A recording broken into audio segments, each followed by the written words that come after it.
It's the music. So I remember first seeing the trailer for this at the cinema, and my mouth dropped open. I was practically rubbing my hands together in splendor. I mean, Bill and Ted, a threequel. I think that's the word for it. This, I mean, honestly, it had to be exactly what cinema needed to shake up the current shit going through the mill. And I was really anticipating the film itself, you know, how it would turn out. The last few seconds of the trailer was slightly cringeworthy. I'll come to that later. But still, Bill and Ted, massive part of my childhood from the 90s. But like any prequel or threequel, sequel, and all other quals, this could have gone one way or the other. One way being excellent, and the other way being absolutely fucking terrible.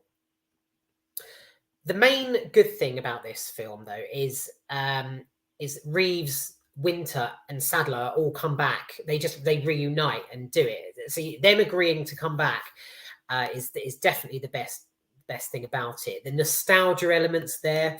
Yeah, it's great to see them slide into their characters' shoes again and pull it off.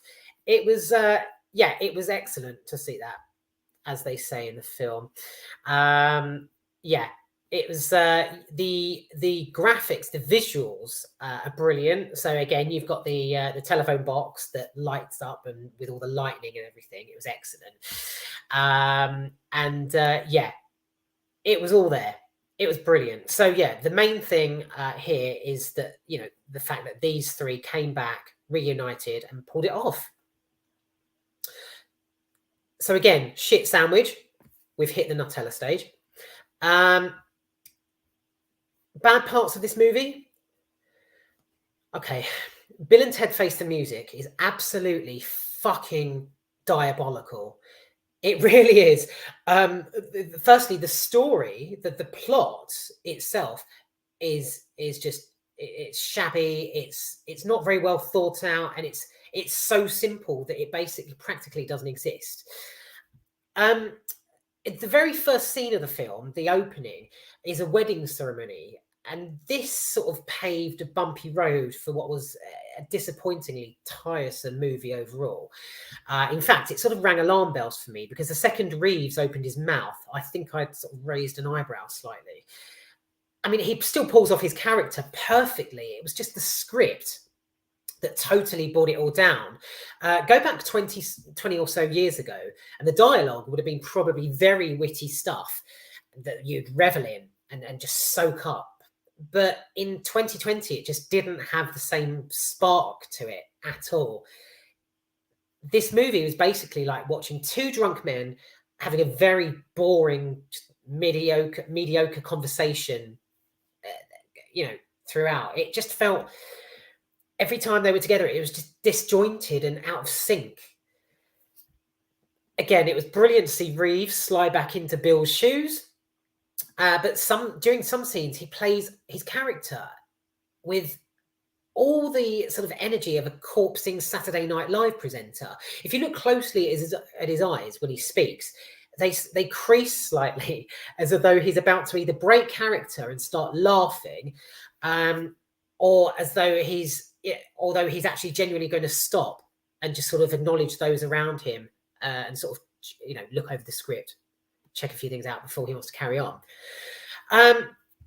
Now, the plot itself, the meaty nothing plot, literally all that happens for the entirety of the movie, it follows Thea and Billy, the Bill and Ted's daughters, as they go around collecting popular sort of historic musicians in order to form a band with them.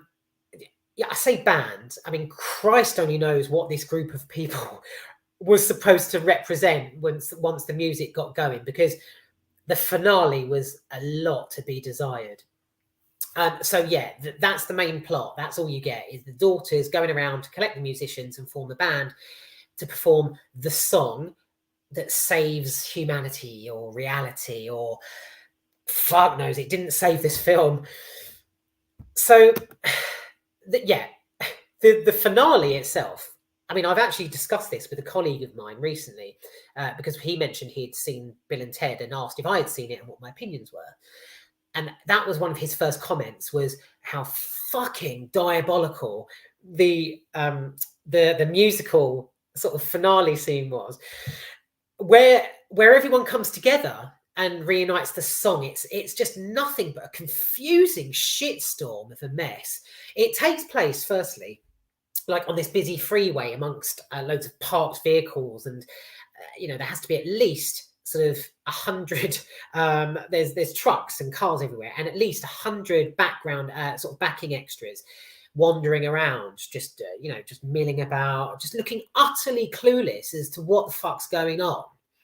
There's men dressed in togas and women in Charleston attire. Pause. The costume element of this film is fantastic. I can't fault it, especially with these backing people. It was, costume design, not an issue. Haven't got an issue with it. It's just the overall fucking film I've got an issue with. These people are they're wandering around in these elaborate costumes with sort of these like really unenthused expressions on their faces, as though they, as actors, are genuinely waiting for someone to shout, cut. The screen falls dark and misty during this scene, so all the the stage smoke puffs up and the lights get going and the beams, sort of thing. It starts to create this live sort of pumping atmosphere, but it's not. It's just terrible. It's just a completely blunderous atmosphere where these people are just they're just thrown on the back of a truck, and they're just fucking around. I think. I can't be sure, but I'm pretty certain the director just went, okay, guys, fuck it, just go wild. It's the last hour of filming, go wild. I don't know what they were thinking, but it's appalling. Think Deep Impact, 1998. While thousands of people are trying to exit the city in total panic, a live band just sets up shop on the back of a lorry around the corner, and they're belting out, Bon Jovi chart toppers in the wrong key. It just wasn't. None of it fit together. This whole film is like Lego pieces that couldn't be attached because they just didn't go together. It was shocking. In any other movie, I'm sure this scene would have brought people together in musical splendor.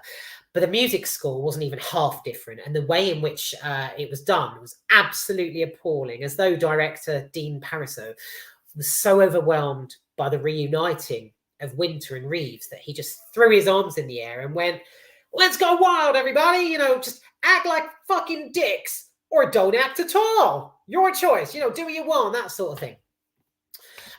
Samara Weaving. So, moving on to Samara. Loved seeing her in this. Especially after Ready or Not, 2019, where she carried the entire movie. She was an absolute force of nature. Bill and Ted Face the Music. It wasn't just a huge step down the career ladder for her.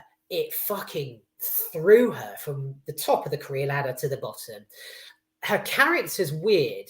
And she makes enough of an impact. She nails the sort of the chilled out sort of vibe, like her father.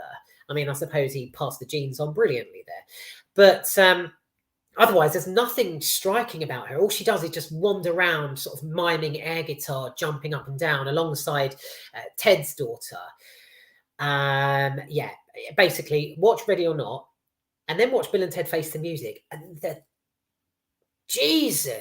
striking difference. I mean, obviously it's different film and different characters, but it's as if her talent, something's happened to the talent. It's bizarre. Obviously, I mean, the concepts might be different, but my point is they should have used perhaps a different actress in this movie instead of tainting Samara Weaving's talent. She's dressed a bit strangely too, like an adult who's been thrown into children's dungarees. It's odd, especially for her age, but hey, whatever. It's part of the film, I guess. Ted's daughter is just plain annoying, and yeah, there's nothing really sort of about her character that pulls you in. She just stands around looking like Anne Hathaway with a bush haircut, dragged through another bush backwards. Yeah, yeah, not great. So, right, I'll try and wrap this up because I've gone on for long enough. It's safe to say from this trailer that this film sums up the lack of enjoyment you will experience during it. The last few seconds of the trailer, I remember, is a highly unfunny conversation between Bill, Ted, and their daughters. It's like, Bill, how are you doing?